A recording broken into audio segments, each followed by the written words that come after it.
মানুষই নাই।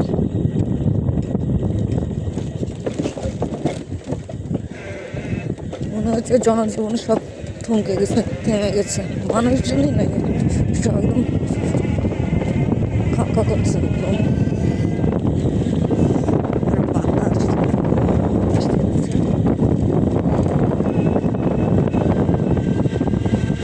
প্রচুর ঠান্ডা, প্রচুর।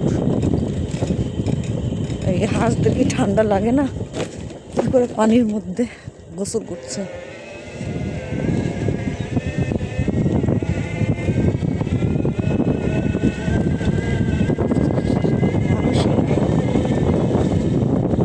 ঠান্ডা।